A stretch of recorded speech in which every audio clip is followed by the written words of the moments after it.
What is up, guys? In today's video, I'm going to be going over several quick tips or pieces of information that you're going to want to know in Fortnite Chapter 6. As always, if you guys do find this video to be helpful, informative, interesting, remember to give it a like, subscribe if you like to see more, and comment down below which tip helped you most from this video.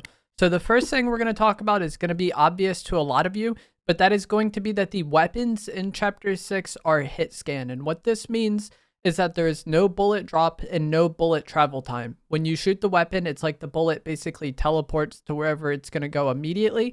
And what this means is you no longer have to worry about bullet drop or travel time, obviously, and so you no longer have to lead your shots. In Chapter 5, if someone was very far away, you would have to like aim above them, or if they were using some sort of mobility item, especially if they were moving quick, you would have to aim like a decent amount ahead of them in some cases. But with Chapter 6, that is no more. Aim at the opponent at all times and your shots will hit. You don't need to lead. You don't need to worry about drop. So that's a huge change. But for people who weren't aware of this change, it affects how you're going to be aiming a lot. Another change that happened in Chapter 6 is going to be the movement. They added several new parkour mechanics, and each of these are actually pretty simple to explain. For the roll, all you need to do is hold your jump button while you're falling, and then your character will do a roll. And this does restore some stamina. This does not remove fall damage, however. I've seen a lot of people saying, and I actually thought this as well because of how many people are saying it, was that the roll removes fall damage. That is not the case. You still can take fall damage when doing the roll. It's just kind of like a more momentum thing, make you harder to hit and get some sprint back. That's kind of the point of doing it. The ledge jump will give you a bigger jump if you sprint jump off of something, so really simple to execute. The wall bounce, if you jump sideways at a wall and then jump again as your character hits the wall, you'll do a bounce off, and you can kind of sprint into this to, do it a little bit faster. And you can also do this into a roll if you really want to. You would just have to wall bounce and then hold jump afterwards to land in the roll. And then the final thing is going to be the wall climb. This is kind of the most awkward one to get to work, but basically you just jump straight at a wall and then hit your jump button again, and your character will kind of run up the wall a bit, and then you can like grab onto something and then pull yourself up. So the movement was a big change to Chapter 6, but to be honest, as of right now, maybe my opinion will change over time. I don't really think any of this is really that big of a deal. I'm not using any of this in fights really. It's just kind of there. One thing that I know a lot of people are going to be excited for is that there is actually a vault in the Night Shift Forest POI. To open this, what you have to do is give a sprite to Bush Ranger in exchange for the key. Bush Ranger moves around the POI, but typically he's at one of the dueling circles, and you can kind of see the speech bubble on the map when you get close to him. And the vault is going to be in the center of the Night Shift Forest POI. So you get the key card from Bush Ranger, go down in the vault, open it. It has several of the elemental chests, and it has several rare chests as well. So you should be able to get pretty good loot from this vault, and it's a pretty easy ask because all you really have to do is find a sprite, which they're typically around, and then find Bush Ranger, and then you'll get all this loot pretty much for free. Another kind of somewhat hidden loot spot is going to be the loot cave from Chapter 5 returning. And this is actually underneath the Magic Mosses POI. So there's this little shack that's kind of near the M in the POI name. And if you break the floor there, you'll get dropped into the loot cave. And then there's like a little bit of loot down here, nothing special. But if you take a sprite to this wall, it'll actually just start opening up. And this will allow you to enter the second section of the loot cave, which has even more loot, and then it also does have porta potties for you to be able to teleport out of here. So those are two somewhat hidden loot spots that make Night Shift Forest and Magic Mosses much better POIs than they would be otherwise. Another kind of helpful tip, I think, is going to be that the pickaxe trick was not patched. This is something I've talked about a lot and something I've used a lot because people just like to run away in cars in this game. What the pickaxe trick allows you to do is damage people inside of the car with your pickaxe, and to execute this, all you have to do is have your pickaxe out and hold the swing button as you get into somebody's car, and then once you're in the car, you just look at them and you'll be able to hit them with your pickaxe. It's important you keep the button held down the entire time though. If you just tap it when you're getting in the car, it's not going to work. You need to press and hold, then get in the car, keep it held the entire time, and look at the opponent. This is really good for forcing people out of cars, but it's also really good if you have someone very weak who's attempting to run away in a car. It might just be one or two swings that it takes to finish that elimination. And this is something that every time a new season comes, every time a new chapter comes, people are always asking me if it got patched. didn't get patched. It's still in Chapter 6. It's been in the game ever since cars were added. I genuinely don't think it's going anywhere.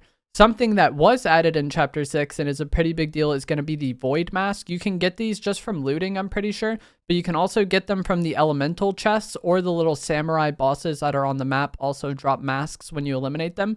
And what the Void Mask does is it allows you to teleport. Your shoot button when you have this out will throw a little void ball, and then your aim down sights button will teleport you to that void ball. You can cancel this if you swap too quickly after hitting the teleport button, so that is something you may need to keep in mind when trying to use this. And this does negate fall damage. So if you throw the ball straight up and then teleport to it, you don't take fall damage, and you can teleport to the ball pretty much at any time once it's left once you've thrown it. So it's not like you need to wait until it lands or goes where it's going to go to teleport. You could throw it far and then hit your teleport button and kind of teleport to where the ball is at that moment in time. So there's a lot of kind of like creativity and a lot of things you can do with the Void Mask, and I think it's one of the best mobility items in the game, or it probably is the best mobility item this season. It is very good, and a lot of people are going to be using it. So if you see people teleporting around, or you see someone throw the void ball out, they're probably going to soon go to wherever that ball is.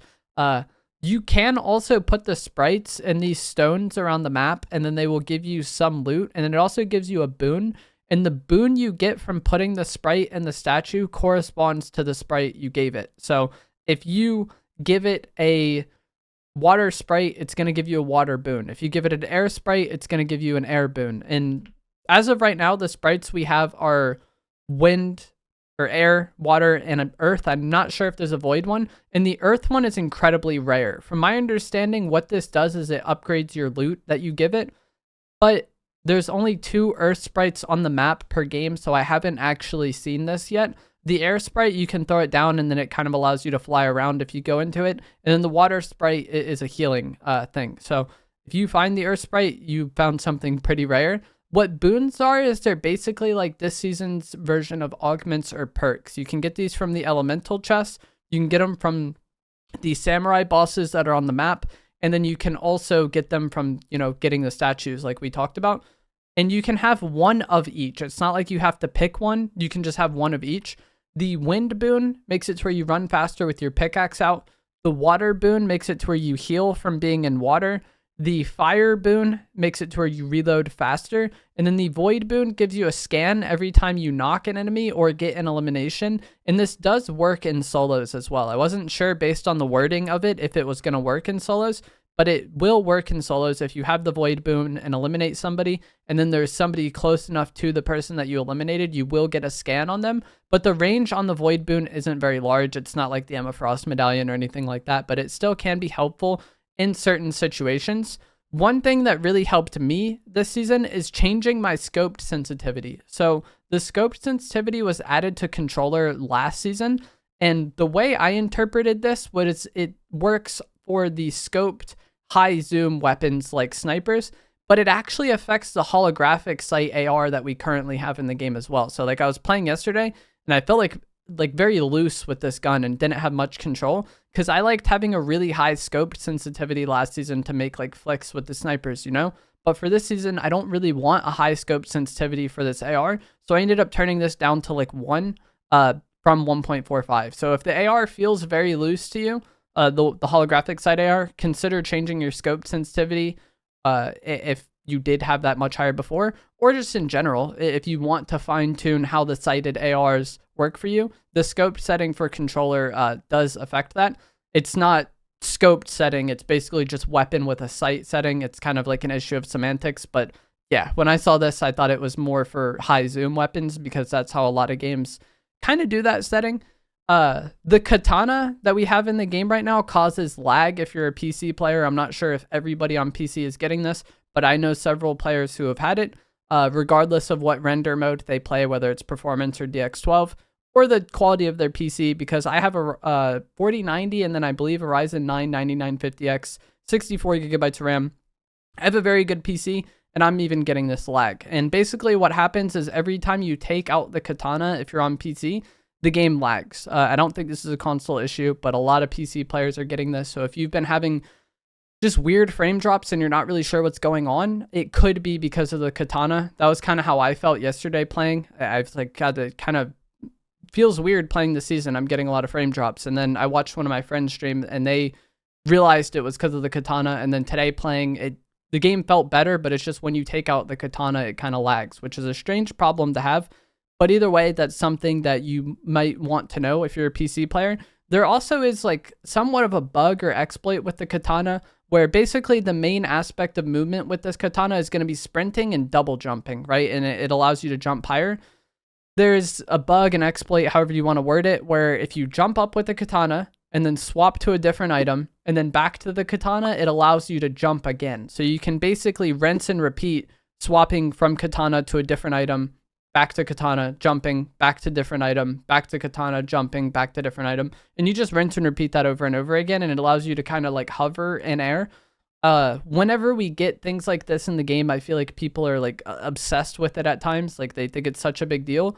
And there's definitely times where this could be helpful.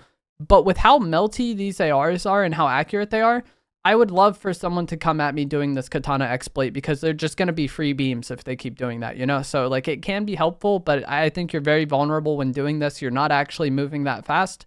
And anybody with decent aim with these ARs is just going to be able to immediately delete you.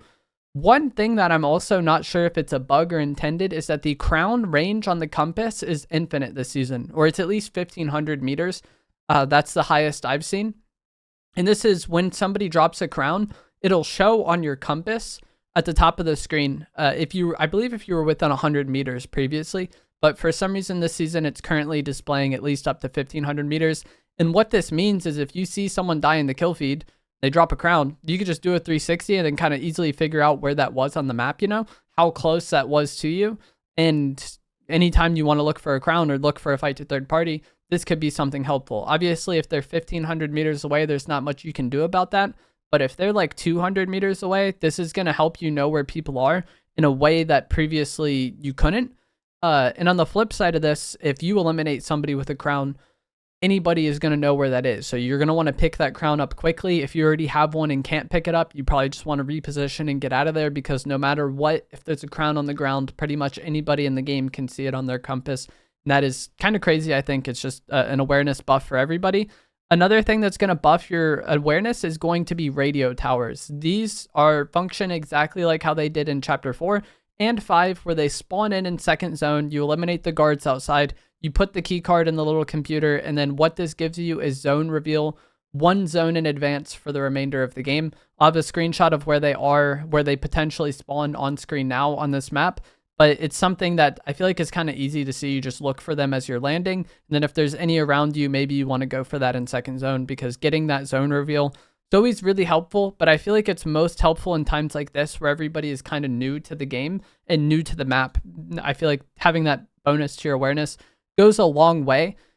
The Shogun bosses spawn on the map randomly and they drop random mythic weapons. So I believe they can drop the Oni shotgun, the Sentinel shotgun, and then the AR and the SMG, the ones that don't have sights. I don't know the name off the top of my head, but basically there's several mythic weapons in the game that you get from eliminating the Shogun bosses, and they just spawn randomly. They will show on your map, and from my understanding, it's a random mythic the boss has. It's not like the shotgun is always in this spot and the SMG is always in that spot. Where the Shogun spawn and what mythic weapons they have is completely random at this point, to my knowledge. The mythic holographic AR you get from capturing the case on the train, which makes the train a lot better. The mythic precision SMG and void mask drop from the boss at Demon's Dojo. And then this boss also drops a medallion that reloads your weapons over time. You don't have to completely go through the reload animation. Your guns are just always regenerating ammo. So that's pretty helpful, but not as OP as some other medallions we've seen in the past, I think. And then the mythic katana and mythic fire mask drop from the Shogun boss that will spawn on Loot Island in 4th zone. So in 4th zone, there will be the island that spawns. A Shogun boss will be on there. And if you eliminate him, you get the mythic katana, you get the mythic fire mask, and then you also get the medallion, which gives you unlimited sprint and invisibility when sprinting. And that medallion, I think, is the best medallion this season. There's only 2, but I think that one is much better than the ammo one. But that is going to be it for this video. I hope you guys found this to be helpful, informative, interesting. As always, if you did, remember to give it a like, subscribe if you'd like to see more, comment down below what helped you most from this video, and I'll see you guys in the next one. Thanks for watching.